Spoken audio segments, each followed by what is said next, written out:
Let's talk about John Brown again. Yeah, I know, I'm like a dog with a bone, but I really like this topic. Anyways, John Brown has got to be one of the most unique figures. I've said this several times before, and I'll probably say it again. He occupies such a weird spot in our collective history that that he's really hard to put into one camp or another.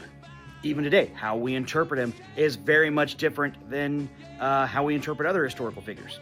So in John Brown time, he was extremely vilified by the Southern press. He was the example of what the North wanted to do to the South because of slavery. Northern newspapers, especially those run by abolitionists, were far less damning in their criticism of John Brown. And many of them actively mourned when he was executed.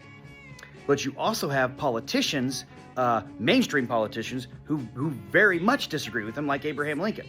And I do believe that one of the biggest reasons that John Brown gets presented in the way that he does to many people has to do with Lost Cause mythology.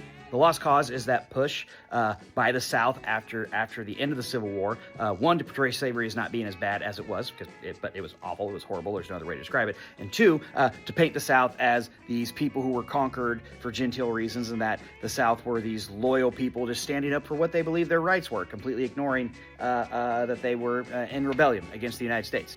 And for all you Lost Causers out there who are writing a comment right now, I feed off your energy, bring it on. Anyways, that's how you get people venerating Robert E. Lee and demonizing John Brown. But John Brown also represents moral absolutism, and is one of those few figures who I can look at in history and go, he believed that what he was doing was right, no matter what.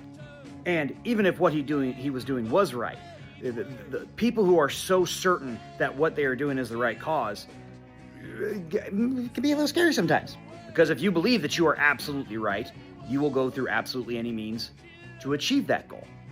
So yeah, for those reasons, I think John Brown's just interesting and fun to learn about. And you can form your own opinions about him, because that's what's fun. Have a great day, everybody. Peace.